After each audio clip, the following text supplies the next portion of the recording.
Pendant qu'on regrettait trop, on avait un président qui ne parlait pas. On nous a bénis abondamment avec un président qui parle beaucoup. Le Kouas. Oh, c'est quoi la différence entre Kabila et Tshisekedi? Parce que là, Tshisekedi a voulu jeter le sort de cette armée à Joseph Kabila. Oh, lui, il a trouvé une armée de clochards, clochardisés ou pas, mais une armée structurée d'abord. Mais Kabila avait trouvé quoi? À 29 ans. Il a trouvé ce qu'il a trouvé. Mais il ne s'est jamais plaint. Montrez-moi une seule vidéo où Kabila disait que j'ai trouvé une armée de clochards ou désorganisés. Kabila est 1000 fois meilleur en résolution de conflits et de crises que Tshisekedi. Mais comment ça? Mais je te dis, Kabila fait face à 4 rébellions, MLC, 3 RCD, plus l'opposition ici. À 29 ans, il a accepté de résoudre le problème. Ça a accusé Bemba, ça a accusé qui que ce soit. Montrez-moi la vidéo de Kabila où il a accusé Bemba d'avoir pris les armes. Il a connu Bemba était avec les Ougandais. Vous avez déjà vu Kabila dire que non, il a vendu le pays, c'était très. Il était avec les Ougandais, on ne parlerait pas s'il ne condamne pas l'Ouganda. Montrez-moi où le Mende et autres qui faisaient partie du RCD avec le Rwandais, où Kabila se plairait, je ne parlerai pas avec eux, mais Kabila a résolu le problème. Kabila a fait face à une crise multidimensionnelle sécuritaire, plus que Tshisekedi. Kabila a affronté 2 versions M23, CNDP M23. Tshisekedi n'affronte que le M23. Aucune solution, il vient remettre le problème entre les mains de nous, peuple. Parce que quand il s'adresse à nous, il nous dit qu'il n'a pas de solution, c'est à nous de trouver des solutions. Pourquoi il est président? Pourquoi il est président? Donc j'ai dit ceci, cette armée n'est pas une armée de clochards, comme a dit mon frère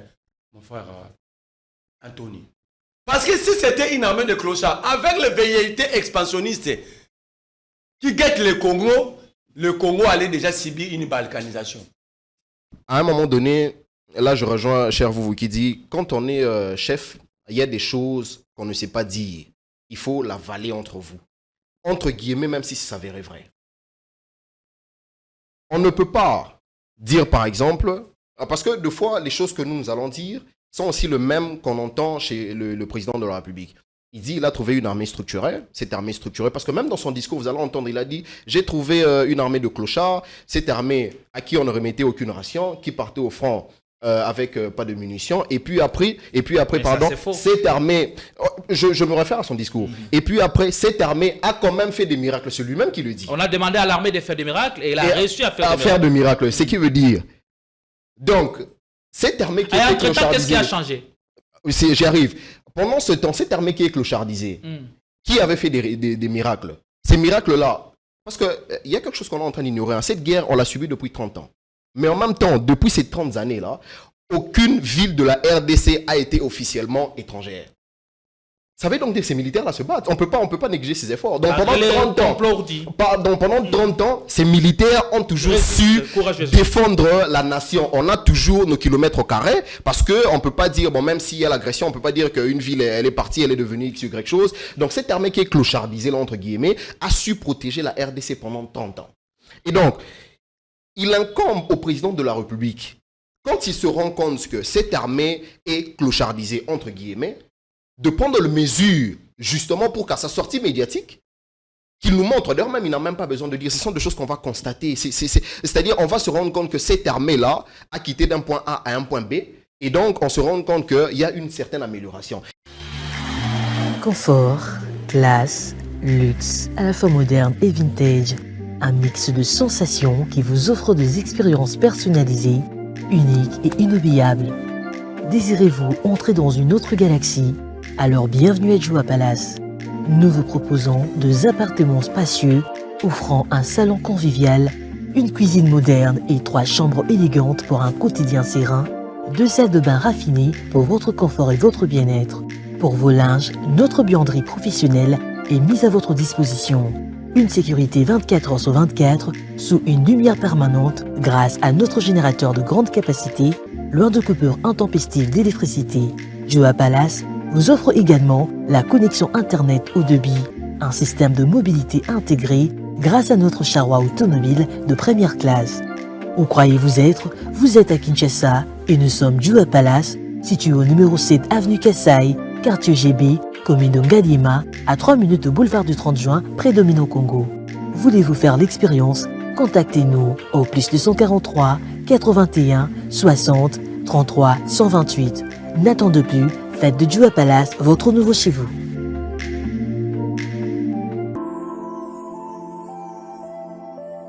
Le parc de la vallée de l'Antélé vous invite à venir partager des moments inoubliables en famille ou entre amis dans un cadre naturel de verdure unique à Kinshasa. Notre safari vous permettra de vous sentir en vacances et de découvrir nos lions, crocodiles, antilopes, buffles, éléphants, hippopotames et bien d'autres animaux dans le milieu sauvage et naturel. Nos cuisiniers seront heureux de vous servir une variété de plats savoureux dans notre restaurant au bord de la rivière Ntélé. Le parc de la vallée de l'Antélé possède une panoplie d'activités sportives et ludiques au Cap Aventure et Loisirs pour votre détente. Kayak, pédalo, tyrolienne, cyclotourisme, piscine et vol du faucon, la plus longue zipline d'Afrique. Le parc de la vallée de l'Antélé met également à votre disposition de logements de haut standing avec un confort 5 étoiles. Le parc de la vallée de l'Antélé est ouvert du mercredi au dimanche de 7h30 à 17h. Pour tout renseignement, contactez-nous au plus 243 89 60 32 713 ou encore au 243 81 231 68 82.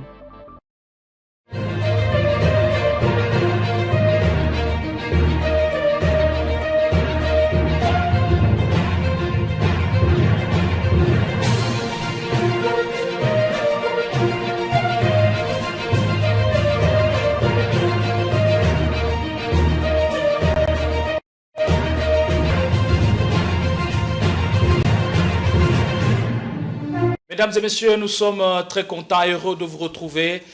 Vous êtes bien entendu sur Politicon, la force du détail. Vous l'avez remarqué depuis le vendredi dernier que nous avons un new look. Oui, la culture de l'excellence nous pousse à faire les choses avec le souci du détail.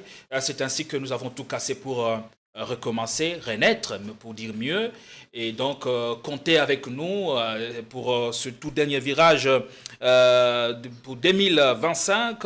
Nous vous revoici pour vous servir avec la même motivation, la même énergie. Merci de votre confiance et de votre disponibilité. Vous êtes bien entendu sur Politicon. Merci de continuer à nous regarder, à vous abonner, à commenter et surtout à aimer nos productions parce que nous avons considéré que chaque clic, chaque abonnement, chaque commentaire représente beaucoup pour nous. Et c'est donc cet engagement pouvait être récompensé en vous proposant ce qu'il y a de mieux à vos yeux. Merci et nous revoici, c'est lundi 15 décembre pour décortiquer l'actu qui défraie la chronique à République du Congo. Vous êtes sans ignorer que l'actu reste dominée par la situation sécuritaire sur terrain, on en parlera. Y a-t-il évolution ou quelle stratégie mettre en place pour éviter la chute de nouvelles localités et villes après que Goma et Bukavu et Uvira sont passés au contrôle ou sous contrôle des forces rebelles de l'AFC M23. Et aussi on parlera de cet échange que le chef de l'État a eu avec la jeunesse.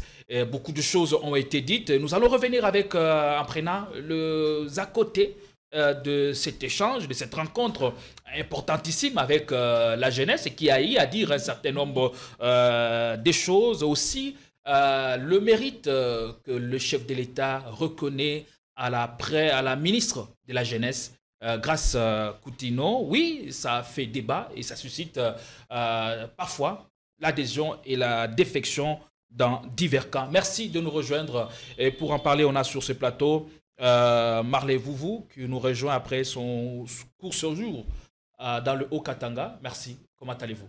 Je vais très bien. Merci Serge Gédéon. Merci à l'équipe technique. Je salue tous les Congolais. Je salue les villageois du Lualaba. Je salue aussi les villageois du Haut-Katanga. Les villageois. Les Lualaba, c'est un village moderne. Même le roi Nsingankouvu était mieux en gestion publique que Fifi Masuka. Mais pourtant, le Lualaba est présenté comme l'une des provinces modèles. Les communicateurs de Fifi Masuka sont des génocidaires. Passez-moi l'expression, ce sont des génocidaires.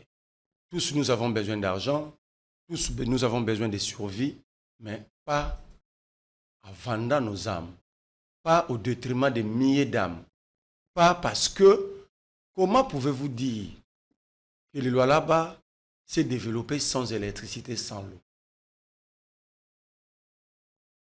Au Lualaba, tout le monde construit son forage, pauvre ou riche. Tout le monde. J'aurais aimé être en face d'un communicateur de Masuka. Parce que je trouve inutile de tout dire. Pendant qu'ils ne sont pas là, ils vont dire qu'on ne leur a pas offert le moyen de se défendre. Je suis à la recherche d'un communicateur, d'un député provincial ou national de Masuka, d'être en face de moi. Qu'avez-vous constaté qui vous a personnellement blessé dans votre amour-propre au regard de toute réalisation, la province qui semble marcher depuis l'avènement de Fifi Masuka, ce qui m'a blessé, la province, mais vous revenez avec un autre discours, ce qui m'a blessé, qui semble être glacial. Ce qui m'a blessé et m'a poussé à développer un slogan, je dis pourquoi tant d'abondance et produit tant de souffrance. L'abondance y est. Au Lualaba, même un enfant de 5 ans peut te donner. Vous parlez de minéraux stratégiques dont dispose la province. Voilà. Mais cette population est pauvre. Les Lualabais sont comparables aux enfants qui habitent une maison où il y a tout. J'ai dit il y a tout. Il y a la provision pour manger, il y a l'argent, mais ces enfants-là ne savent pas comment dormir, comment aller à l'école, comment manger, comment se faire soigner. C'est ça l'image de Lualaba. Donc c'est pour cela que je suis en train de dire, s'il y a un Bumba au masculin à Kinshasa, il y a un Bumba au féminin là-bas. Mais pourtant, la province dispose de ressources mais c'est ce que je vous dis. Stratégiques. Je ne veux pas. Avec la redevance minière, aujourd'hui, nous pouvons développer nos vies. J'ai beaucoup de cartes. J'ai beaucoup de cartes. J'ai documenté. Si, jusqu'au jeudi, je ne trouve pas un débatteur du Kamasuka, je vais organiser une conférence de presse. Pour déballer tout ce que vous avez vu. Parce que je vais considérer qu'ils ont fui. Ils ont refusé de m'affronter sur de vraies réalités. Alors je serai obligé. Vous voulez un débat donc sur la gestion de la province du Lualaba. Voilà. Député provincial de Masuka, national, communicateur, de venir ici. Donc c'est un défi donc qui est lancé et on ça fait 4 fois dans différents plateaux à votre taille pour justement essayer ils s'organisent de me qualifier de clochard, de pauvre. Oui, je suis pauvre, mais je suis digne. Je suis pauvre, mais je suis digne. Mon père m'a fait grandir dans la pauvreté. C'était un simple mécanicien. Donc je connais la douleur. Comme je connais la douleur, je trouve mal de marcher sous la souffrance des autres. Je connais la douleur de la prison. Je ne peux pas accepter, encourager les jeunes de se faire arrêter parce que je connais ce que ça fait. Donc, je ne serai jamais génocidaire ni criminel. Je veux un débat. Arrêtez de me traiter. Outre les infrastructures... il n'y en a pas. Je vous dis que Masuka nous montre une route. Il n'y a pas d'infrastructure? Une route. Je laisse même le défi au président de la République. De nous citer 2 routes à 10 km à terre bâtie. Je ne dis pas asphaltée ou bétonnée. Rien qu'à terre bâtie. On doit là-bas. Allez, merci. Ce n'est pas le sujet. On aura discuté de ces sujets au cours d'une émission beaucoup plus élaborée pour parler de la gestion de la province du Lualaba sous Fifi Masuka. Mais aussi, au regard quand on voit la télé, au-delà du décor, on cherchera à découvrir la vérité. Mais aussi à Lubumbashi, j'ai fait le Haut-Katanga et le Lualaba. Là, au moins, il y a des choses qui avancent. Non, il y a des gens qui ont investi en privé. L'État est inexistant. Je vous prends un cas. On m'amène sur une avenue qui s'appelle Circulaire. Cette avenue, pendant le discours sur l'état de la nation de 2024 du président de la République, révisons tous ces discours-là, le président avait présenté une route, une avenue, comme une avenue déjà construite à 2 km asphaltée. Je suis allé sur l'avenue. L'avenue s'appelle avenue Circulaire, dans le quartier Kra, commune annexe de Lubumbashi. Cette avenue 1 n'a même pas 2 km. Moins d'1 kilomètre, non asphaltée, non construite, sans caniveau. Je me pose la question, qui avait menti au président. Vous qui rédigez des discours sur l'état de la nation du président, est-ce que tenez-vous compte des réalités des terres? Merci beaucoup. Je vais saluer aussi Anthony Kiwewa, que je reçois pour la deuxième fois. Comment allez-vous? Oh, merci beaucoup, cher Gédéon. Vous êtes Merci, révolutionnaire, vous cherchez à bousculer la mentalité existante, cherchez à ce que la société soit repensée et que retombe sur ses jambes avec des valeurs propres à nous. Oui, tout à fait. Merci beaucoup, cher Gédéon, de me recevoir sur votre plateau pour une seconde fois. Voilà, comme vous venez à peine de le dire, Anthony Kiwewa, je milite pour l'amélioration des vies de Congolais. Et quand je dis je milite pour l'amélioration des vies de Congolais, je précise que dans la gestion d'un pays, les responsabilités sont partagées. Et jusque-là, nous nous rendons compte que les responsabilités qui ont été assignées aux gouvernants, les personnes qui nous gouvernent, ne sont pas, en tout cas, pris, ces responsabilités-là ne sont pas prises en compte. Et pendant ce temps-là, qu'est-ce que nous faisons? C'est la question à laquelle moi j'aimerais apporter une réponse. Vous êtes dans une logique moi, je suis dans une logique responsabiliser tout le monde. De responsabiliser tout le monde, bien entendu, parce qu'il ne faut pas se leurrer, il ne faut pas confondre le fait qu'il y a des responsabilités qui existent. Les responsabilités, même quand on étudie à l'école, avec les cours de l'éducation, comment ça s'appelle déjà, SM, éducation civique et morale, vous allez vous rendre compte qu'on parle de devoirs et des obligations, même des enfants dans la famille et tout ça. Donc, si on doit considérer l'État comme une famille, les enfants qui sont des gouvernés et puis les parents qui sont les gouvernants, chacun a sa part de responsabilité. Nous, maintenant, de notre côté, qu'est-ce que nous faisons justement pour que les choses s'améliorent?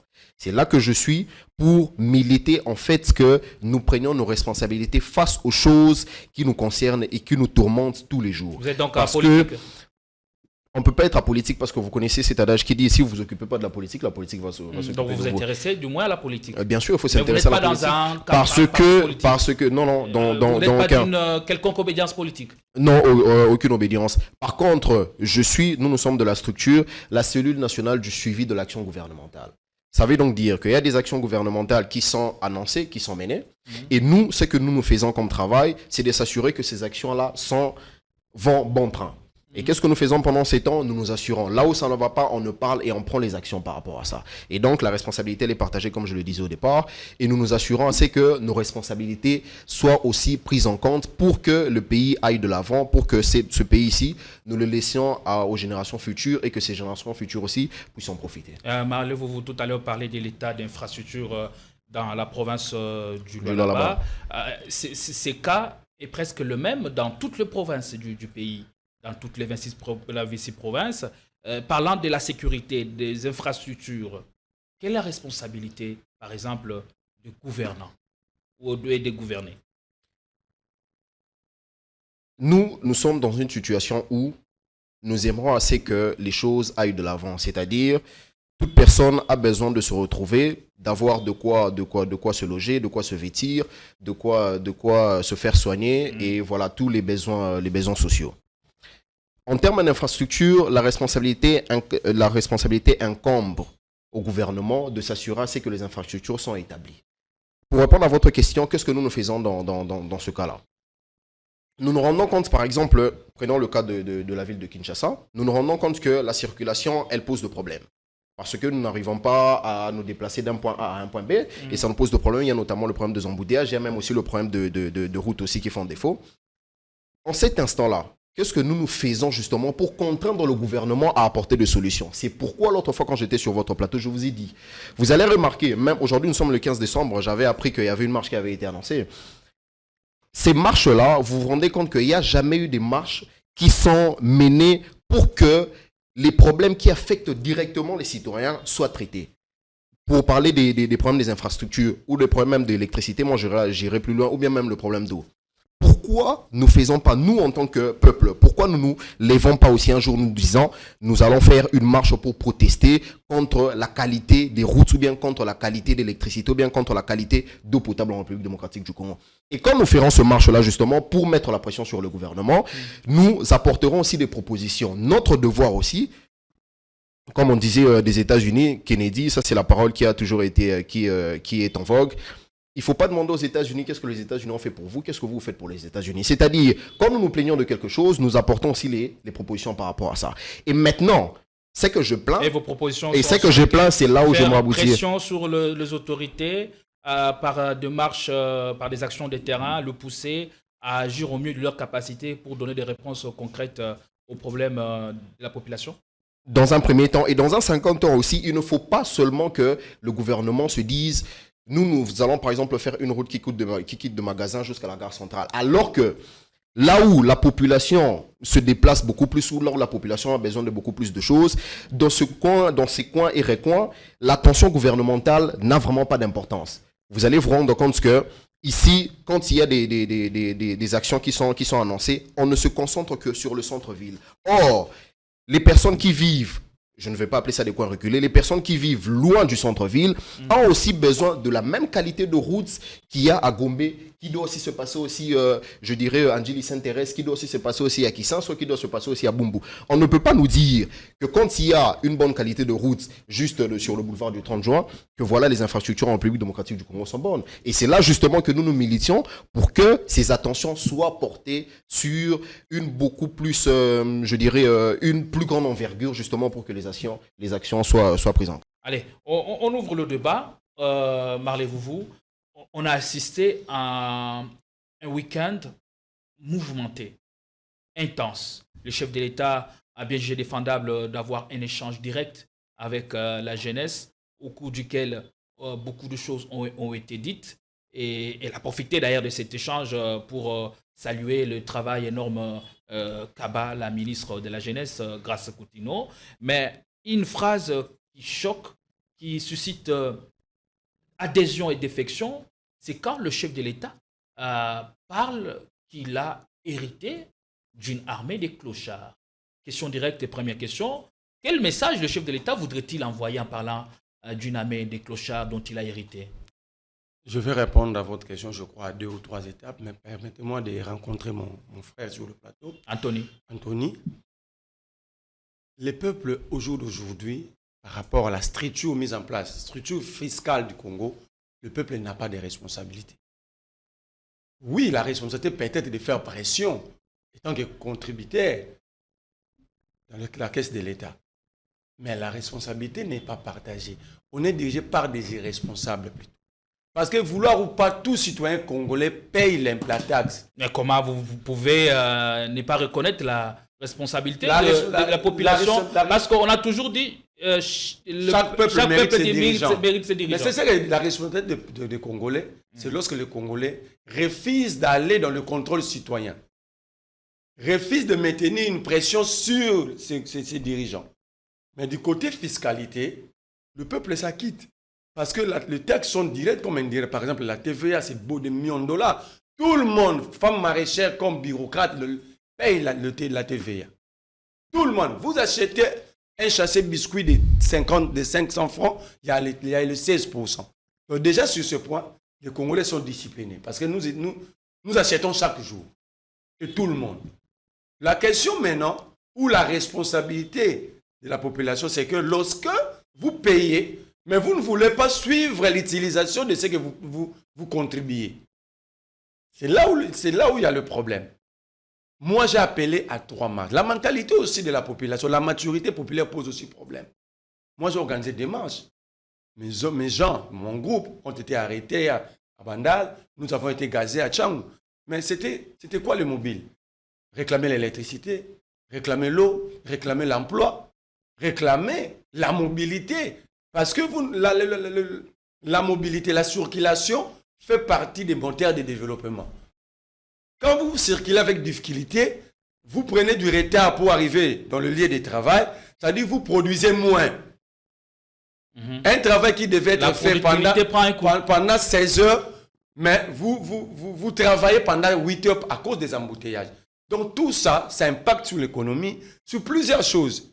Même ça occasion de morts. Aujourd'hui, nous voyons des ambulances être bloquées dans les embouteillages. Et surtout avec la mentalité congolaise, on ne sait pas que c'est une ambulance, il faut s'ouvrir, même s'il y a des embouteillages. Non. Mais il n'y a pas que ça, Marley. Vous voyez aussi le stress quotidien que nous procure ces embouteillages. Tout ça. Mais vous ne pouvez pas... Ça dit, moi, je me pose la question. Comment est-ce qu'ils ont décidé de construire des routes? Oui, on ne peut pas abandonner la ville. Mais la ville ici, tout le monde est d'accord que la ville ici n'a plus d'importance. Il faut ériger une nouvelle ville.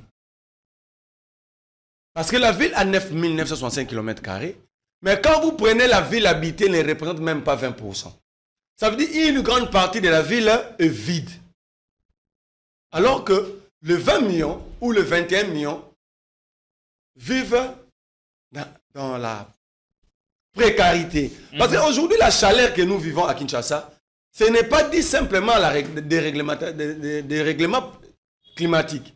Alors que répondez-vous à une mais certaine aussi opinion? Les corps, il faut dire aux gens que le corps humain produit plus de la chaleur. Ouais, quand alors, on met à 150 ici, vous mettez 10 splits, on risque de ces splits suffoquer. ne vont pas fonctionner. Alors que répondez-vous à une certaine opinion qui pense que le Belge n'a pas su bien construire cette ville? Non. Le développement doit suivre les données démographiques. Les Belges, ils avaient construit par rapport à la donnée démographique de cette époque-là. Les Belges ont quitté cette ville en laissant que 350 000 habitants. C'était suffisant. Mais après le Belge, ne soyons pas des citoyens irresponsables. 65 ans après, nous parlons encore de Belges. Bon, si les Belges avaient mal construit, qu'avons-nous fait après les Belges? Après les Belges, nous avons fait quoi? Ils avaient mal construit. Nous avons constaté, non? Qu'est-ce qui a été Parce corrigé? qu'aujourd'hui, Qu'est-ce qui a été corrigé? 65 ans de colonisation et 65 ans d'indépendance. 65 ans d'indépendance. 65 ans. Regardez l'architecture de la ville. Depuis qu'on a accédé à la souveraineté Regardez nationale. l'architecture de la ville. C'est la même architecture laissée par le Belge. Nous n'avons rien apporté. On n'a rien changé. Et comme conséquence directe, il y a eu évolution démographique. Ça commence à poser problème. Je réponds à votre question. Tu sais qu'est dit? Champion en changement des narratifs. Je vous montre d'abord ces contradictions. C'est Kabila qui me fait la guerre, mon prédécesseur. Là, il congolise le conflit. C'est Kagame qui me fait la guerre.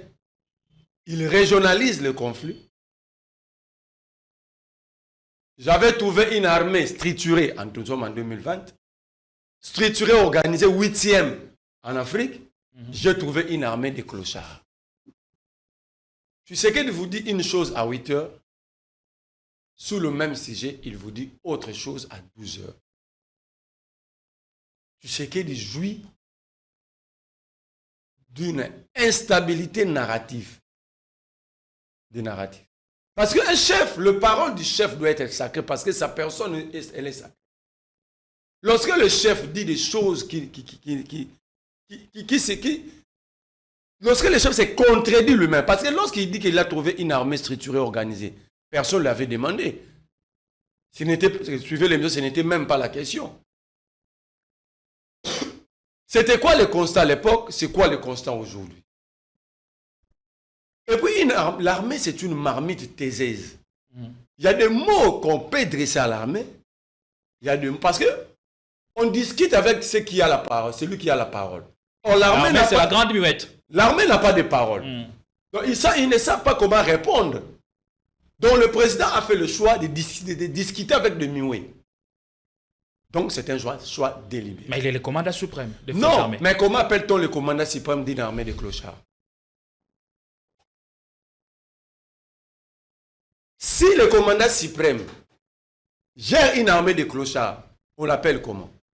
C'est pas ce qu'il a dit. Non. Il pose le constat qui est certes malheureux. Non. La situation dont il a hérité. Non. Il dit avoir trouvé une armée de clochards. Mais en 2020, peut-être pour dire qu'il y a eu des choses qui ont avancé en ce sens-là. En 2020, il était déjà président.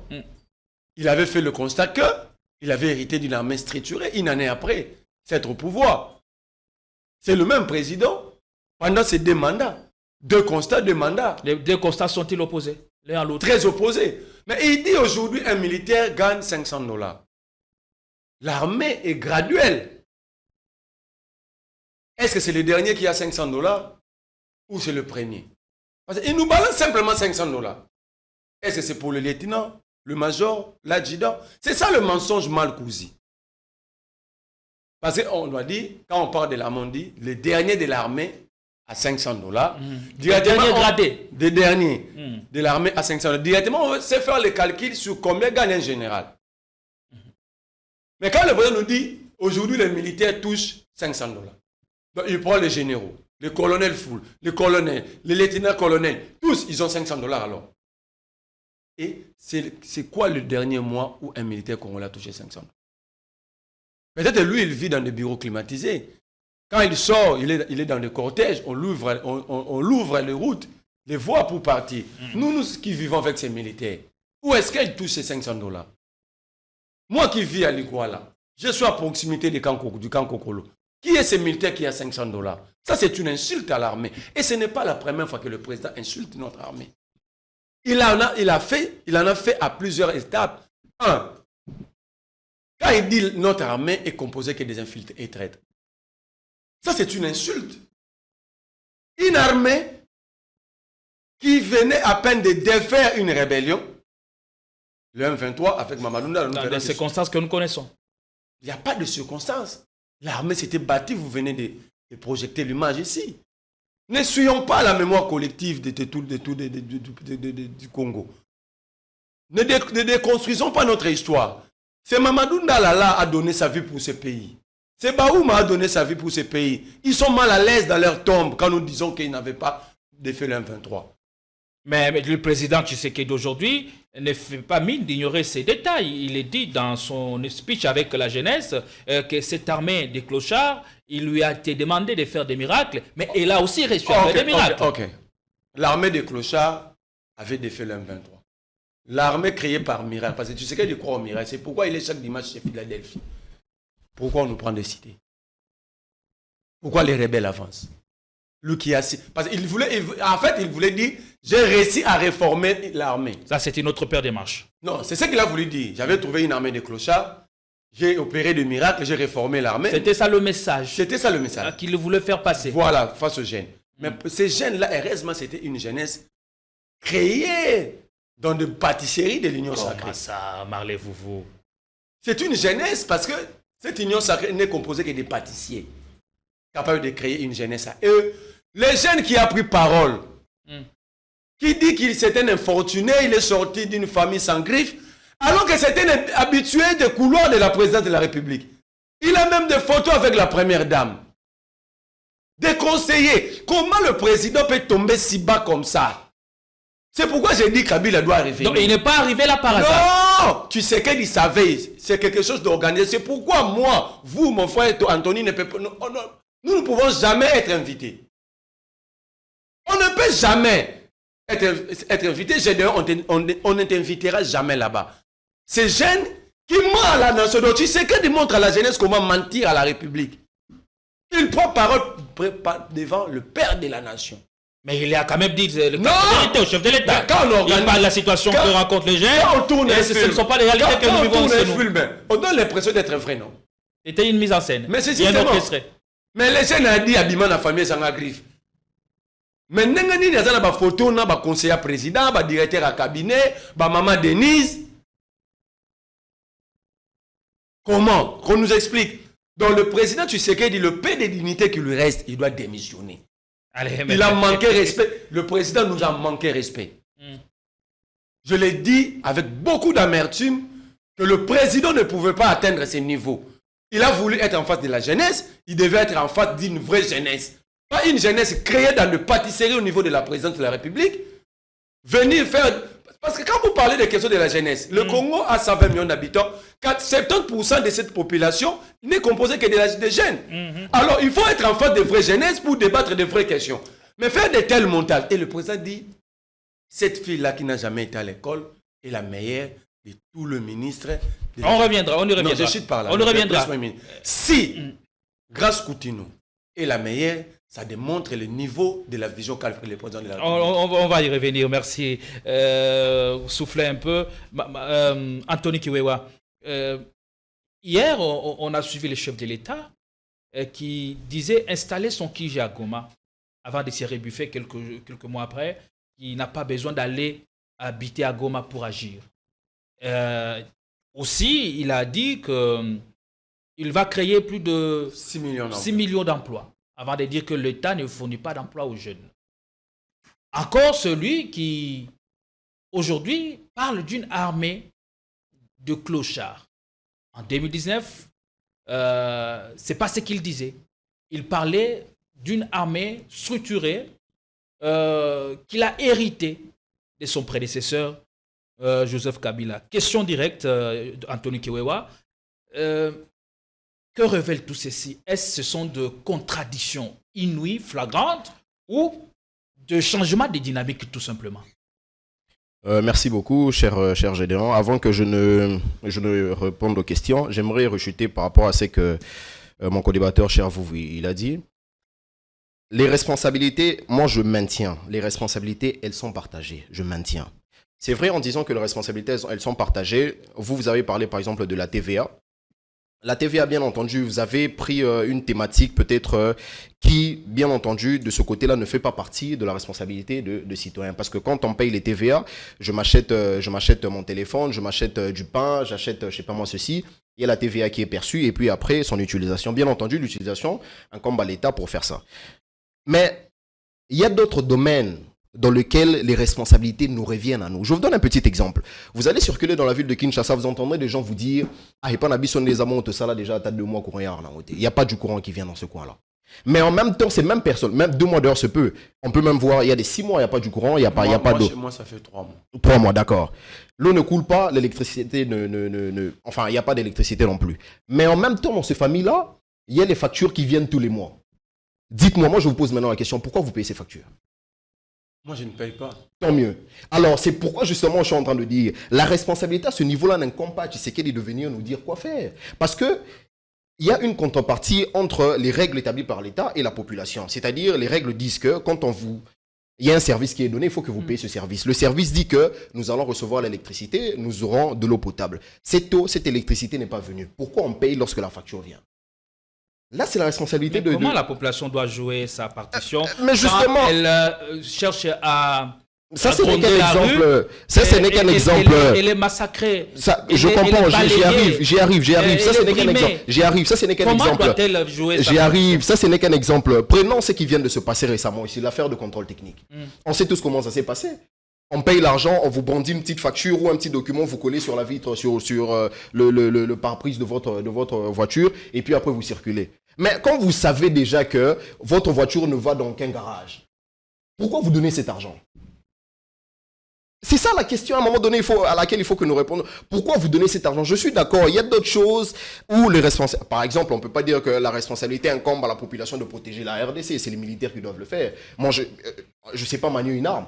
Je ne peux pas dire que j'ai une responsabilité par rapport à ça. Mais il y a des cas flagrants où la responsabilité incombe à la population justement de manifester face à ce qui n'est pas correct. Je vous ai donné cet exemple, il y a pas mal d'exemples.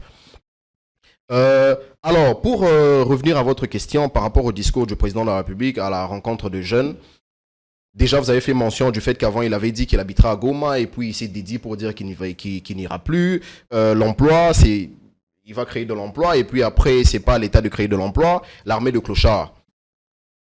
Vous savez, à un moment donné, là je rejoins cher vous qui dit, quand on est chef, il y a des choses qu'on ne sait pas dire.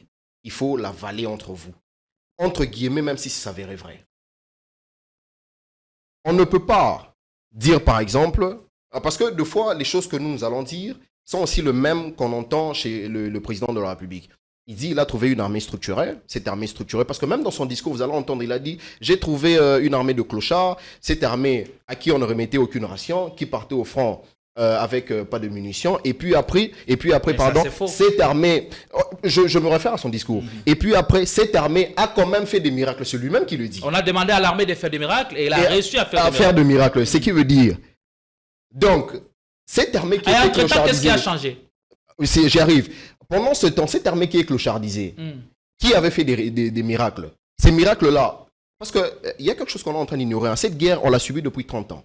Mais en même temps, depuis ces 30 années-là, aucune ville de la RDC a été officiellement étrangère.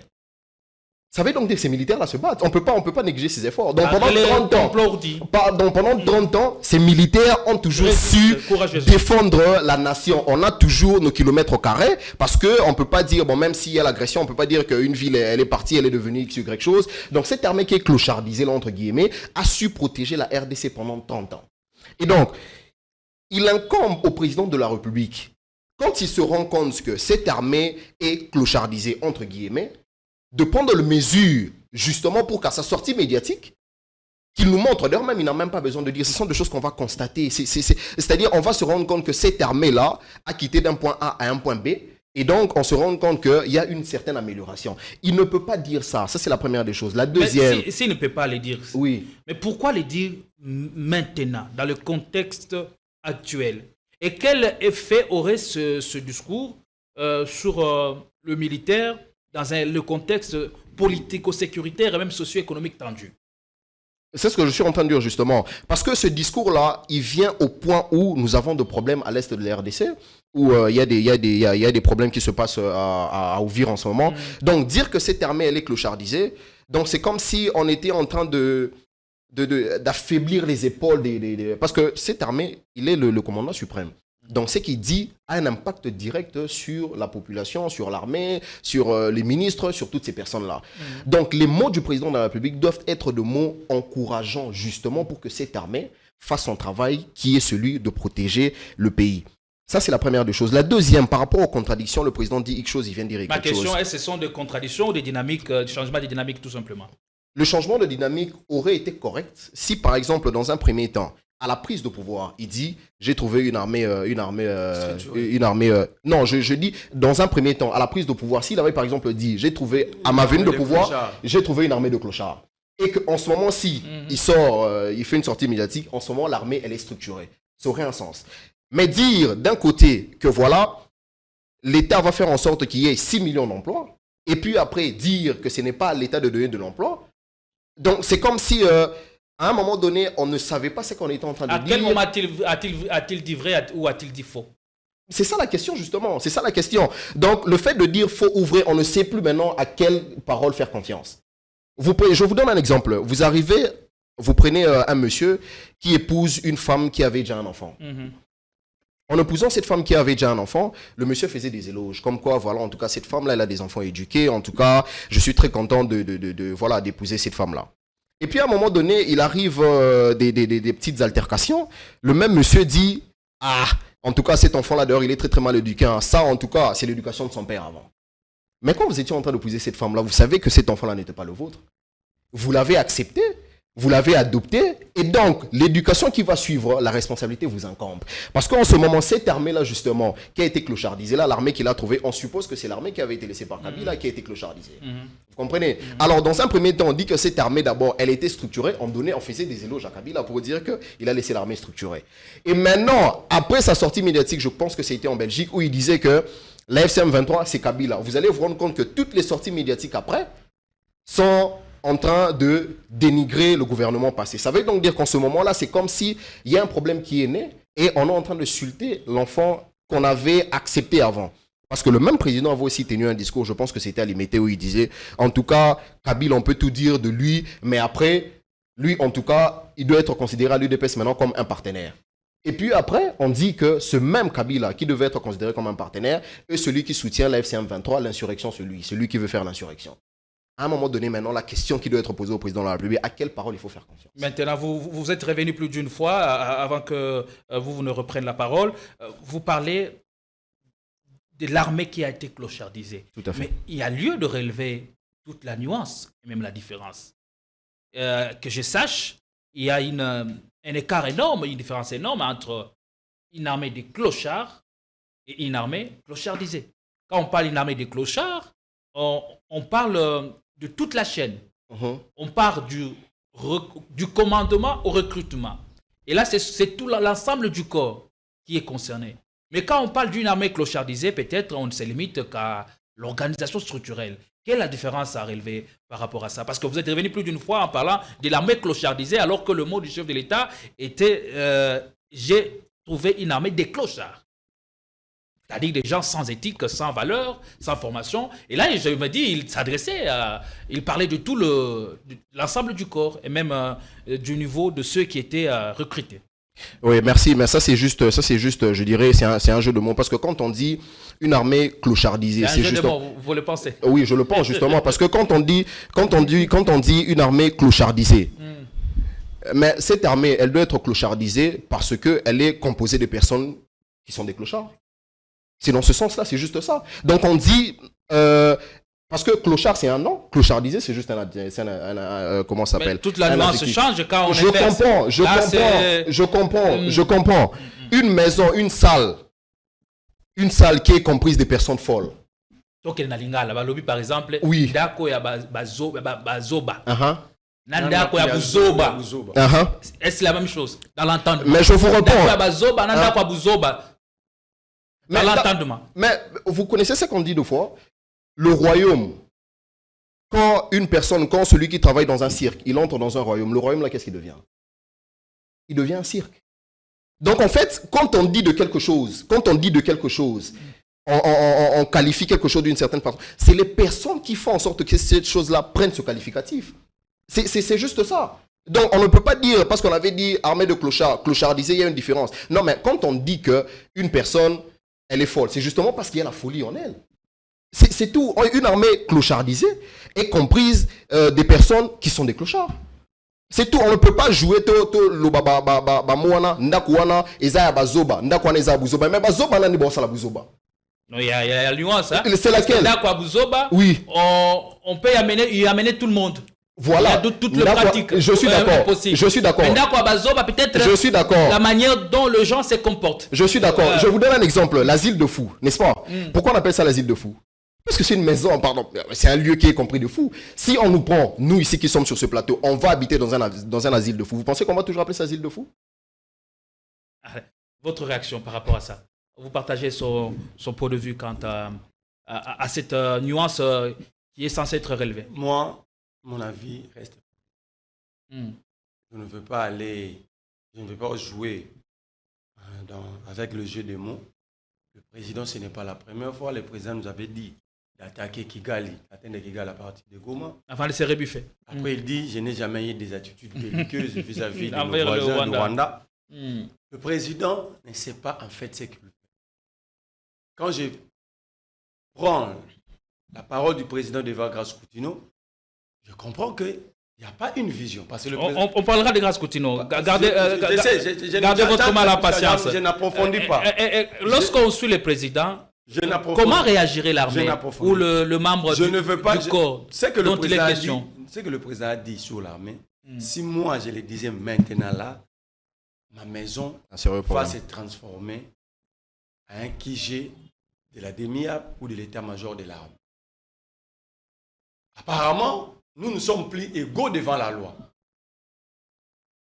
Il y a des privilèges de juridiction, mais nous restons égaux devant la loi. Ce que moi je ne peux pas dire, le président de la République, surtout lui, qui n'observe pas la loi, mais qui veille sur la loi, n'a pas aucun droit. Aucun, même à la taille des fourmis de les dire. Parce que c'est lui le gardien des textes de loi. C'est lui la sentinelle. C'est que le président a dit viole. Mais ce n'est pas la première fois que le président décourage l'armée. Il est récidiviste. L'autre fois, il avait découragé tout un corps qui est la justice. Le corps magistral. Il dit, cet appareil est malade. La justice ne peut pas être malade sans que les juges et magistrats soient malades. Aucune réaction. Vous refusez au chef de l'État de faire son diagnostic? On ne fait pas le diagnostic en étant au pouvoir. Vous refusez au chef de l'État le droit on ne fait pas de faire cet état de lieu? Le président ne peut pas il ne peut pas se transformer en un médecin en étant au pouvoir. Il doit être un médecin non diagnostiqué, mais il doit être un médecin qui porte des solutions, des thérapies. Parce que c'est supposé que pendant qu'il cherchait à être au pouvoir, il avait déjà un tableau peint des problèmes du Congo, sur l'armée, sur la justice, dans tous les secteurs. Et c'est ce qui a formé d'ailleurs son programme de gouvernance. C'est sur ces documents que le président s'était basé pour battre sa campagne électorale. Et je suppose que si on était dans un pays où les élections sont organisées bien, je supposerais qu'il a été élu sur base de ces programmes. Mais venir maintenant nous relever des problèmes 7 ans plus tard, au lieu de donner des réponses, c'est pourquoi j'ai dit, le peu de dignité qui reste au président de la République, il n'a qu'à préserver l'image de sa famille, de lui-même, il n'a qu'à démissionner du parti. Mais cela étant, l'armée structurée aujourd'hui, comment vous expliquez le paradoxe qu'elle n'arrive pas à engager des victoires sur terrain? J'arrive à ça. Le président a découragé l'armée. Par cette sortie médiatique? Pas par cette sortie médiatique seulement. Lorsque le président se fait sécuriser par des étrangers, il vient sur un tapis rouge avec le militaire blanc, passant nos troupes en revue. C'est quoi le message? Je n'ai pas confiance en vous. Je me fais sécuriser par des étrangers. Donc vous restez dans vos missions régaliennes avec la population. Moi, j'ai besoin de ma sécurité. C'était l'élément de démotivation, de déconstruction de l'armée. C'est un corps. Un corps, vous arrachez un bras à un corps, ça veut dire que ce corps-là n'est plus complet. La manière dont les généraux, les officiers supérieurs sont traités, les arrestations, ça met le militaire en doute. À qui le prochain tour? Tout le monde, il y a des doutes, il y a un doute qui s'est installé au niveau de l'état-major, de l'armée en général. On ne sait pas quand je serai arrêté, quand je serai qualifié de traître, quand je serai qualifié d'infiltré. Parce que l'infiltré, c'est un corps qui vient de l'extérieur, qui s'introduit dans un autre corps. Donc quand les militaires sont qualifiés d'infiltrés, ça veut dire qu'on les qualifie des étrangers. Alors, c'est un motif de démotivation encore. Que le président est en train de détruire l'armée matin, midi, soir devant tout le monde. Mais personne ne se rend compte. Quand il dit que l'armée est composée de traîtres. Mais 7 ans plus tard, combien d'années Ibrahim Traoré avait eu besoin pour réduire sensiblement l'impact du terrorisme? 3 ans et 2 ans. Vous comparez le problème à ceux du Burkina Faso? Non, je prends la sécurité. Ou du Mali et d'autres pays. Je ne parle pas de l'importance des pays. Je prends la sécurité. Je ne dis pas que Tshisekedi devait porter la solution totale au problème du Congo, mais le développement étant un processus cumulatif, il devait jouer son rôle à son époque. Le rôle qu'il ne joue pas, il est plaintif, il est pleurnichard. Le président ne nous propose rien comme solution. Le président ne vient que se plaindre. J'ai trouvé une armée de clochards. J'ai trouvé une armée infiltrée, j'ai trouvé une armée de traîtres, j'ai trouvé que les fonctionnaires ne sont pas payés. Mais dans tout ça, il n'a jamais pris le temps de nous proposer que j'avais trouvé ça. Voici ce que je fais. Parce qu'un bilan, en fait, un bilan n'a pas besoin d'être évangélisé. Quand l'armée opère des miracles, déjà un président qui vous dit que l'armée a opéré des miracles, ce n'est pas un président. Le président devait passer, c'était un gestionnaire politique. L'armée, c'était notre domaine. Le président devait nous dire combien de réformes a-t-il apporté? Quelles sont les conditions qui ont changé parce que nous habitons Kinshasa? Mais quand il dit ça, ça suppose qu'il y a des réformes qui ont été menées. Je vous prends un cas, moi j'habite Lingoualé, quand le Fungla n'a pas de toilettes. Alors quand vous me parlez de réformes, dans les réformes, dans ces cadres ici, il y a aussi les conditions de vie. Un policier qui n'a pas de toilettes, je ne parle que de toilettes.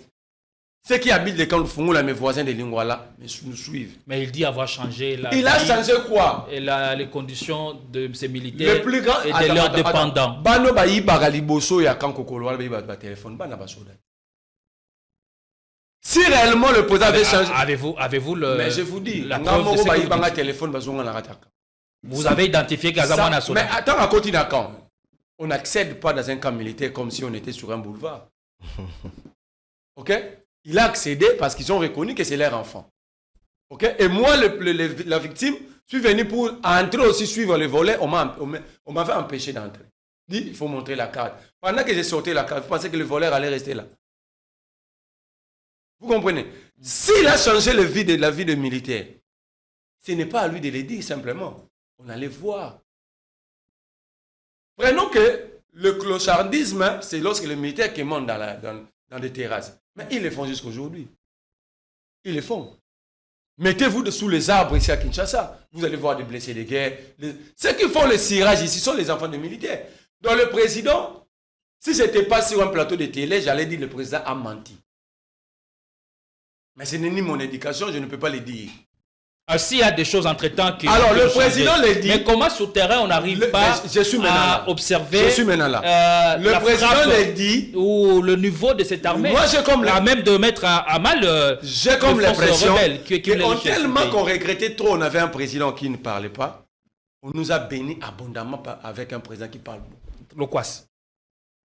Oh, c'est quoi la différence entre Kabila et Tshisekedi? Parce que là, Tshisekedi a voulu jeter le sort de cette armée à Joseph Kabila. Oh, lui, il a trouvé une armée de clochards, clochardisés ou pas, mais une armée structurée d'abord. Mais Kabila avait trouvé quoi? À 29 ans. Il a trouvé ce qu'il a trouvé. Mais il ne s'est jamais plaint. Montrez-moi une seule vidéo où Kabila disait que j'ai trouvé une armée de clochards ou désorganisés. Kabila est 1000 fois meilleur en résolution de conflits et de crises que Tshisekedi. Mais comment ça? Mais je te dis, Kabila fait face à 4 rébellions, MLC, 3 RCD. Plus l'opposition ici, à 29 ans, il a accepté de résoudre le problème. Ça a accusé Bemba, ça a accusé qui que ce soit. Montrez-moi la vidéo de Kabila où il a accusé Bemba d'avoir pris les armes. Il a connu. Bemba était avec les Ougandais. Vous avez déjà vu Kabila dire que non, il a vendu le pays, c'était très. Il était avec les Ougandais, on ne parlerait pas s'il ne condamne pas l'Ouganda. Montrez-moi où le Mende et autres qui faisaient partie du RCD avec le Rwandais, où Kabila se plairait, je ne parlerai pas avec eux, mais Kabila a résolu le problème. Kabila a fait face à une crise multidimensionnelle sécuritaire, plus que Tshisekedi. Kabila a affronté 2 versions M23, CNDP M23. Tshisekedi n'affronte que le M23. Aucune solution, il vient remettre le problème entre les mains de nous, peuples. Parce que quand il s'adresse à nous, il nous dit qu'il n'a pas de solution, c'est à nous de trouver des solutions. Pourquoi il est président? Pourquoi il est président? Donc j'ai dit ceci. Cette armée n'est pas une armée de clochards, comme a dit mon frère Anthony. Parce que si c'était une armée de clochards, avec les velléités expansionnistes qui guettent le Congo allait déjà subir une balkanisation. Allez, merci. C'est cette armée clochardisée que tu sais qu'il a insulté. C'est cette armée de clochards qui nous permet d'avoir le 2 345 400 km². Ici, le problème, c'est le leadership de Tshisekedi qui pose problème. Il n'a aucune vision, aucun leadership. Il est arrivé au sommet de l'État. Par hasard, au lieu de rester seul, de trouver de véritables intelligences, il est allé faire des colis de ses amis à Bruxelles. Il est ramené à la présidence de la République. N'arrivant à rien faire, il jette les sorts. Aujourd'hui, il avait dit à Djamena que nos enseignants n'ont pas de niveau. Vous vous souvenez? Il a dit, qui est ce président qui doit se mettre là en insultant ce peuple? Les enseignants n'ont pas de niveau, la justice est malade, l'armée de clochards. Ce qui reste à Tshisekedi, un jour il va nous dire que tout ce qu'il fait, ses enfants c'était complice de la trahison. Parce que lui, il est responsable en fait de rien.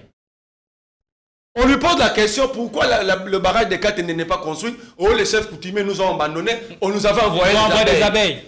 Qui est ce président, mon Dieu? Est-ce que nous sommes maudits parce que nous sommes Congolais ou c'est vraiment une réalité que nous vivons? Merci beaucoup. Anthony, vous allez proposer des solutions. Peut-être qu'ils vont tomber dans des oreilles des gens qui nous regardent. Ça, c'est votre recette. Peut-être si le départ de Tshisekedi permettra à ce que le pays puisse retrouver sa boussole, j'en suis pas trop sûr. Aujourd'hui, le problème est de mettre suffisamment de moyens, comme on le voit avec le pouvoir actuel. Beaucoup de moyens ont été mis dans l'armée pour redynamiser l'armée, pour que nos militaires soient bien traités. On parle même de leur solde qui a doublé, ça c'est une bonne chose. Ou le plus grand problème devait être le recrutement et le commandement de cette même armée pour reprendre l'avantage sur l'ennemi. Vous savez, avec le problème qui se passe à l'est du pays, c'est un problème tellement récurrent qu'on a comme l'impression qu'on est en train de tâtonner. Et c'est même pas une impression, c'est vraiment la réalité. On tâtonne. Oui, mais on tâtonne parce que jusque-là, si vous comptez le nombre de fois qu'il y a eu de rencontres et des accords, tout ça qui ont été signés, mais jusque-là, il y a toujours des solutions qui ne sont pas prises. Pour sortir de l'auberge. Le problème, déjà, il faut d'abord structurer le problème. C'est qu'on a entre la RDC et le Rwanda, c'est que nous reprochons au Rwanda 3 choses. Nous lui reprochons de soutenir la FCM23, nous lui reprochons d'avoir ses soldats sur le sol congolais, et nous lui reprochons aussi d'avoir la présence de ces mesures défensives. De son côté, le Rwanda reproche à la RDC de soutenir le FDLR. Ça, c'est les 3 problèmes. Ça veut donc dire que s'il faut trouver une solution, à la paix, il faut apporter des réponses à ces questionnements-là. Et pour ce questionnement, justement, vous allez vous rendre compte que dans l'accord qui vient d'être signé, là, c'est beaucoup plus, le poids revient beaucoup plus à la RDC qu'il ne revient au Rwanda, alors que nous, on lui reproche 3 choses. Il est plus demandé à la RDC qu'au Rwanda. Bien sûr. Si vous parcourez l'accord, vous allez vous rendre compte que l'accord a 19 pages. J'ai étudié cet accord. Je l'ai vraiment lu minutieusement. Vous allez vous rendre compte que... Et à votre avis, c'est un accord asymétrique? En tout cas, ce n'est pas cet accord qui va résoudre la guerre. Pourquoi je le dis? Parce que si vous lisez cet accord, vous allez vous rendre compte que le mot FDLR a été repris au moins 43 fois. Et quand on reprend le mot FDLR, neutraliser les FDLR ont été repris au moins 20 fois. Ça veut dire qu'avant que le Rwanda ne lève ses mesures défensives, c'est-à-dire l'accusation qu'on porte au Rwanda d'élever ses mesures défensives, le Rwanda nous demande à nous de neutraliser le FDLR. Donc, sans la neutralisation des FDLR, il n'y a pas la levée de mesures défensives, n'est-ce pas? Mais on sait tous qu'en même temps, le Rwanda est en train de soutenir l'F-23 pour prendre nos localités et tuer nos compatriotes. Mais où est-ce que dans cet accord, on est en train de faire mention du fait que le Rwanda doit cesser son apport à l'F-23 et de deux, le Rwanda doit aussi retirer ses soldats du sol congolais.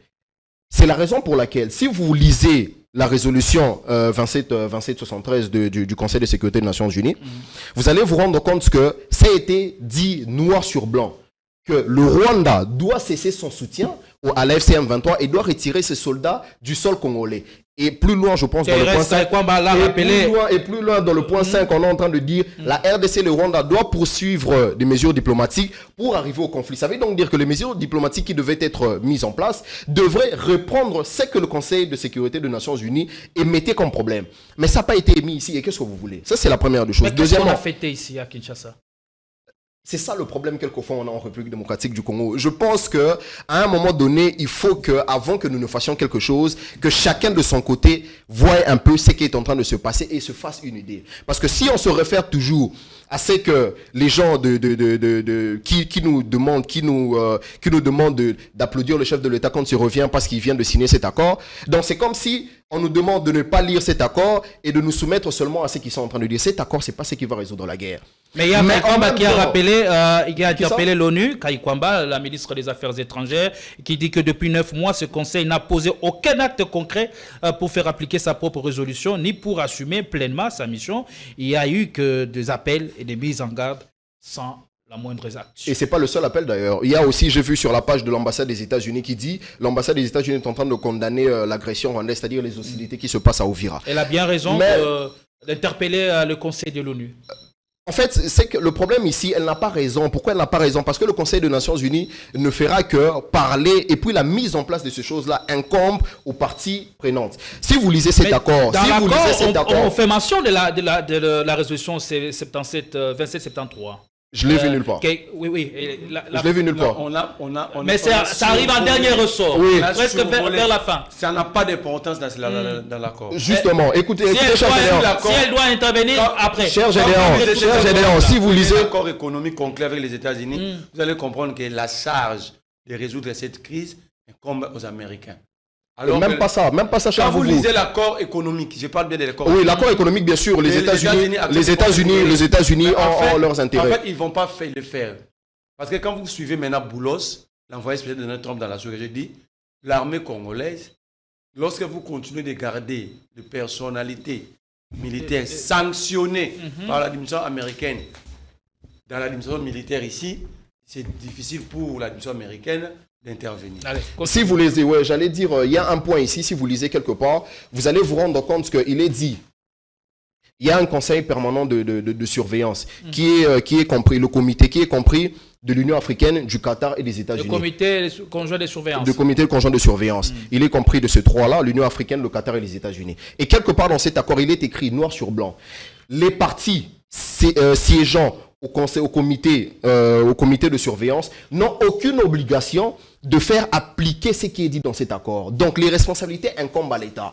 Par conséquent, j'ai vu une publication d'un député qui était en train de dire ils vont aller siéger devant l'ambassade des États-Unis pour réclamer l'implication des États-Unis. Mais les États-Unis, c'est des pays qui respectent les règles. Vous pouvez dire ce que vous voulez, mais ce qui n'est pas écrit, ce n'est pas ce qui fait rang. Ici, il est dit que ce n'est pas leur obligation de faire appliquer ce qui est dit dans cet accord. Par conséquent, la première des choses, il serait peut-être mieux, cet accord, en tout cas il y a aussi la possibilité, les partis qui veulent mettre fin à cet accord disposent de 60 jours pour faire arriver la lettre à l'autre partie et cet accord va tomber caduc. Dans un premier temps, il faut d'abord laisser cet accord. Ça va être trop mécanique pour arriver à l'objectif de paix que nous voulons maintenant. L'objectif de paix. Vous voyez ce qui se passe entre l'Ukraine et la Russie. Au même moment, les mêmes États-Unis sont aussi sur la table des négociations en invitant Trump, en invitant Poutine, en invitant Zelensky. Mais en même temps, l'OTAN est en train de soutenir l'Ukraine militairement. Ça veut donc dire qu'à un moment donné, pour qu'on arrive sur la table de négociation, il faut aussi que nous nous battions militairement, justement, pour que nous arrivions à trouver des solutions. On ne peut pas oublier les fronts militaires. On ne peut pas parce que la Russie, jusque-là, si vous vous rappelez du discours de Poutine, il disait qu'il pourra même prendre l'Ukraine, je pense en 2 semaines, il avait dit quelque chose comme ça. Mais vous vous rendez compte que c'est depuis au moins 3 ans que cette guerre continue. Elle continue pourquoi? Parce que l'Ukraine aussi est en train d'être soutenue militairement. Ça, c'est un point. Je chute. Vous savez, toutes les guerres qui existent au monde, ce qui se passe à l'est de la RDC, ce n'est pas la première guerre qui existe au monde. Vous comprenez? Il y a eu une guerre entre Israël et puis Israël et l'Égypte. Et comment toutes ces guerres se sont soldées? C'est là que je vais arriver. En 1948, l'Égypte n'a pas voulu reconnaître la création d'Israël. Il a attaqué l'Israël et il a pris une partie de l'espace israélite ou israélien, comme vous voulez. Après, l'Israël aussi a répliqué en reprenant cette partie-là qui était prise par les Égyptiens.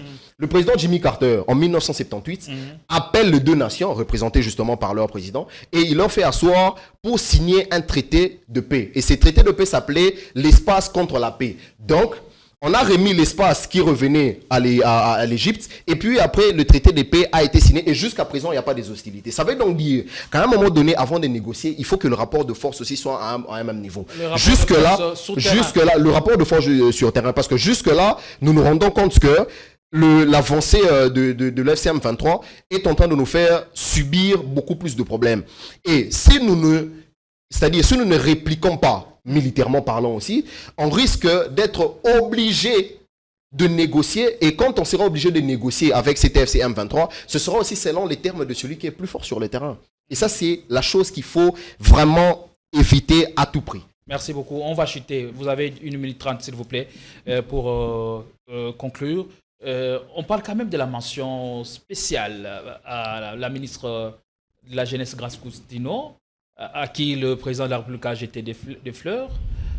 Vous partagez, c'est quand même ce point de vue du chef de l'État, qu'il juge la Grace Coutinho comme l'une des meilleures pièces qu'il a trouvées au sein de ce gouvernement. Il y a des questions très importantes que nous pouvons aborder. Moi, je ne peux pas être ici parler de cette fille-là, Grace Coutinho. C'est ma petite sœur. Elle a 25 ans. Et ça aussi, c'est une question importante. Elle fait bien son travail aujourd'hui. Elle assure le pont entre le président et la jeunesse. Et c'est ce dont le président avait besoin depuis tout ce temps. La personne adéquate, c'est Grace Coutinho, il a dit. Le président trouve que Grace Coutinho, c'est une personne adéquate à gérer la jeunesse. Ça démontre tout ce que le président représente pour cette population. Prendre quelqu'un qui n'a jamais été à l'école, la faire passer comme modèle de toute une génération, c'est un problème. Parce que cette fille n'a jamais été à l'école. Elle a menti, ça a été démontré noir sur blanc, elle n'a jamais été à l'école. Tout ce qu'elle a fait dans la vie, c'est porter la Bible de son père. Alors le président dit, Grace Coutinho avait passé brillamment le test. Je me pose la question, c'est une question de compétence. Le service enquête sur le passé de chaque personnalité qui est censée être nommée par le président, ou c'est le président qui passe le test, qui fait passer des tests aux membres du gouvernement. Ce test a été basé sur quoi? Parce que le président dit, aux premières questions, c'était quoi la question? Quelle est la vision de Grace Coutinho? Ce n'est plus la vision du gouvernement. Chacun vient avec sa vision. Ce n'est pas la vision du président. C'est pourquoi il y a l'improvisation, il y a tout dedans, il y a le tout se laisser. Parce qu'il n'y a pas une vision globale que le gouvernement porte. Elle était seule à passer ces tests ou il y avait d'autres candidats? Je ne sais pas. Ça dit le président a pris pour la petite. C'est pourquoi je disais ici, apparemment Dieu a mal exaucé notre prière. On disait que nous avons un président, Joseph Kabila, qui ne parlait pas. Je vous donne quelqu'un qui ne parle pas beaucoup, mais qui sait travailler. Qui sait passer à l'acte. Vous ne voulez pas. Bon, je vous donne maintenant un bon parleur. Mais qui va commencer? Mais on a vu que Grace Coutinho s'est beaucoup amélioré. Il s'est amélioré. L'amélioration d'un dirigeant ne se résume pas par le verbe. Mais pourtant, vous l'avez trop critiqué. Quand elle prend des gènes fabriqués dans son cabinet comme dans une pâtisserie, le mettre devant le président, vous dites qu'elle s'est améliorée? Je vais citer par ce qu'a dit mon co-débatteur ici, Anthony. Je vous dis chaque jour, Donald Trump, c'est un escroc. C'est un aventurier de mauvais goût, Donald Trump. Il n'y a aucune différence entre Banakwata Zandu et Donald Trump. La seule différence, il y a Zamundele. Merci. Pourquoi je l'ai dit? Donald Trump a pris le courage. Regarde, c'est quelqu'un qui n'a pas peur du monde entier. Il prend parole devant l'Assemblée générale des Nations Unies pour dire, en réclamant même qu'il soit décerné prix Nobel de la paix, il dit, j'ai remis la paix entre le Cambodge et la Thaïlande. La guerre continue. J'ai restauré la paix entre le Congo et le Rwanda. Quand il a annoncé, l'accord n'était pas encore signé. Il a annoncé plusieurs résolutions, alors quand vous allez dans ces coins-là, les hostilités continuent. Il est en train de se croquer. Et quand vous regardez Trump, c'est un businessman. Et la dernière victime, c'est qui? C'est le Congo. Après Zelensky, c'est nous. Quand vous diagnostiquez Donald Trump, c'est un vrai businessman. Regardez l'équipe d'avance qu'il envoie négocier des traités, des accords d'exploitation des terres. Que deux hommes d'affaires. Que des hommes d'affaires. Son enfant qui gère son empire. C'est lui qui est à la tête des délégations. Donc, Trump est en train de faire les affaires. Merci beaucoup. Au nom des États-Unis. C'est Tshisekedi qui n'avait pas compris. Et l'accord ici ne va rien résoudre. Merci beaucoup. Si on ne se bat pas, on risquera d'être surpris. Allez, Anthony Koué, ensuite avec vous en 30 secondes. Si vous étiez à la place du chef de l'État pour faire face à la situation que nous vivons dans l'est du pays, si il vous était demandé Iketnouk, qu'est-ce que nous devons faire pour colmater les brèches? Je vous ai dit, en fait, lorsqu'il y a conflit, c'est le rapport de force qui dicte comment est-ce que le conflit... Dans le contexte actuel, que devrions-nous faire? C'est ce que je suis en train de dire. C'est le rapport de force qui dicte comment est-ce que les choses devraient se passer. Le président, j'entends aussi c'est-à-dire voilà, dans les médias et par-ci par-là, c'est qu'on demande au président de la République pour trouver une solution par rapport à ça, c'est le dialogue. Mais le président est en train de refuser ce dialogue-là. Ça veut donc dire que quand on refuse une chose, on a une solution ailleurs. Et la solution jusque-là, qui n'a pas encore été vraiment mise en place, c'est la solution militaire. Soit, parce qu'il a dit lors de son discours l'État de la Nation à l'Assemblée nationale, il a dit que cet accord, ce sera le dernier. À part ça, à part celui-là, il n'y aura plus d'autres. Ça veut donc dire que cet accord, il va tomber caduc parce que déjà comment il s'appelle, Kagame ne respecte pas sa part du contrat. Donc, s'il ne respecte pas sa part du contrat, cet accord ici ne va plus signer un autre. D'un autre côté, il ne veut pas du dialogue. Donc la solution serait militaire. Moi, pour répondre à votre question, j'aurais été à sa place. J'aurais privilégié l'action militaire. En fait, à un moment donné, il faut se battre. Parce que quand on se bat aussi, on montre de quoi on est capable. Et quand on va s'asseoir, parce que toutes les guerres aussi se terminent toujours par des négociations, ainsi de suite. Et quand on va s'asseoir sur la table de négociation, on va dicter les lois selon notre force sur terrain. Parce que si on va... parce qu'on nous demande de négocier parce qu'on est à genoux, ça veut donc dire que la personne qui nous regarde de haut sera obligée de nous dicter ses lois. Et nous, on ne veut pas assez que nos lois soient dictées parce que la première chose qui va être demandée, ce sera justement assez que nous cédions l'espace de la République démocratique. C'est ce que Donald Trump demande à Zelensky. Voilà, Donald Trump est en train de demander à Zelensky de la valeur de 500 milliards. 500 milliards de dollars. Or, on a entendu le ministre Mouya a dit qu'ici, il ne sera pas question de brader. Maintenant, de notre côté, on voit Donald Trump qui est en train de dire « Ah ben voilà, on m'a demandé d'aller résoudre la guerre en République démocratique du Congo. » En exploitant. Et bien sûr, on va les prendre ces minéraux-là. Il dit ça comme ça. Merci. Et donc, s'il faut que nous lui donnons nos minéraux, on ne peut pas lui donner nos minéraux. On ne veut pas. Merci. Nous, on veut nous battre. Et quand on va se battre, on va récupérer nos terres. Nous sommes arrivés à la fin. Merci de nous avoir regardés. Politicon reprend ses services et les émissions de qualité comme celle-ci. En tout cas, retrouve leur droit de suite sur votre chaîne. Merci de nous avoir suivis. L'actu est abondante et on l'a parcouru certainement et nous avons bon espoir que vous avez passé du bon temps de télé. Si vous avez suivi pour la première fois, n'hésitez pas à vous abonner pour nous soutenir, à commenter, à partager aussi nos liens pour nous donner un peu de force à continuer à faire ce que nous faisons au service, bien sûr, de la République. Nous vous retrouvons à tout à l'heure avec la même dose de plaisir. Bon début de semaine à toutes et à chacun. À tout à l'heure, mesdames. À tout à l'heure, messieurs, Inch'Allah.